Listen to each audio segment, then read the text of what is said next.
올해 가장 뜨거웠던 이슈 두 번째 키워드는 바로 집값, 부동산입니다. 정부가 대책들을 쏟아냈지만 집을 사기 위해 영혼까지 끌어모은다는 영끌이란 자조적 유행어까지 등장하면서 서민들의 박탈감은 오히려 더 커졌는데요. 1년 동안 기록적인 상승세를 보이던 부동산 시장에는 찬바람이 불기 시작했습니다. 박희분 기자와 부동산 시장 한 해를 정리하면서 내년을 전망해 보겠습니다. 박 기자. 네, 올 한 해 2021년은 정말 부동산 시장이 너무 뜨거워서 열장이었다라고 표현할 수 있을 것 같습니다. 경기 지역 올 한 해 집값이 얼마나 올랐습니까?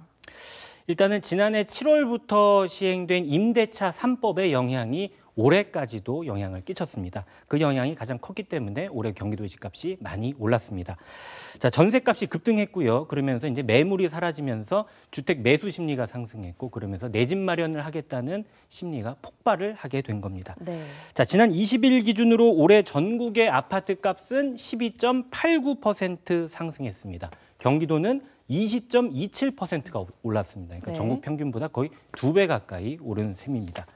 자, 주로 GTX 등 교통 호재 지역을 중심으로 크게 올랐는데, 올 한 해 전국에서 가장 집값이 많이 오른 지역 탑10이 10곳입니다. 탑10 중에 9곳이 경기도입니다. 경기 의왕 같은 경우는 38%가 넘게 올랐고, 경기 시흥, 안양, 동안, 안산, 단원, 그리고 안산, 상록도, 군포까지도요 30%가 넘게 상승했습니다. 그리고 오산, 평택, 안성. 평택과 안성 같은 경우는 경기 남부에서도 굉장히 외곽 지역인데, 네. 이런 지역도 25%가 넘게 아파트 값이 올랐습니다. 네.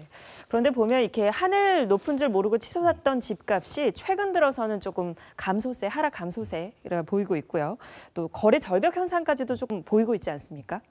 뭐 조금은 이제 좀 부동산 시장에 찬바람이 불어온다라고 얘기하시는 분들도 있는데, 이 금융당국이 지난 9월부터 한 차례 이 가계대출 관리를 강화한 데 이어서 10월부터는 전세자금 대출을 일시 중단하는 등 돈줄을 더 옥죄면서 이 대출 비중이 높은 경기 지역에 찬바람이 불기 시작했습니다.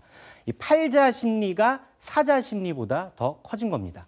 이런 현상은 거래 절벽으로 이어지고 있는데요. 2019년 17,000건이었던 경기 지역의 월 평균 거래량은 지난해 3만 건까지 치솟았습니다. 그리고 올해 상반기부터 9월까지는 2만 건대를 유지했는데, 하지만 10월부터 거래량이 급감한 뒤로 지난달에는 3,500여 건까지 뚝 떨어졌습니다. 네. 그럼 이런 하락세가 계속이 되면 내년에는 어떻게 집값이 좀 떨어진다라고 생각을 해도 될 것 같습니까? 사실 가장 예측하기 힘든 게 바로 이 부동산 시장의 전망일 겁니다. 네. 일단 정부는 최근의 현상을 두고 이 부동산 시장 집값 하락의 초입으로 해석하고 있습니다.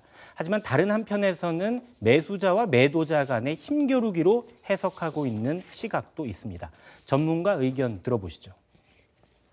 규제의 금리가 오르고 보유세 부담까지 늘어나면서 매수세가 크게 위축이 되고 있는데요. 시장은 전반적으로 조정 양상을 띠고 있는 상황입니다.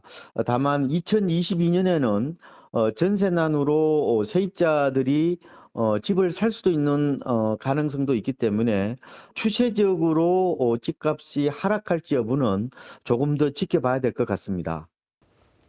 특히 주택 공급 정책은 준비하는 기간에 인허가도 필요하고 토지 보상도 해야 하고 또 공사도 해야 되기 때문에 최소 5년에서 10년 후에 결과가 나오게 됩니다. 지역별로 충분히 여건을 감안해서 장기적 공급 계획을 세운 다음에 일관성 있게 정책을 추진해야 장기적으로 부동산 시장의 안정을 찾을 수 있다는 전망도 나옵니다. 네. 지금까지 2021년을 달군 키워드 부동산까지 살펴봤습니다. 박희분 기자 수고하셨습니다.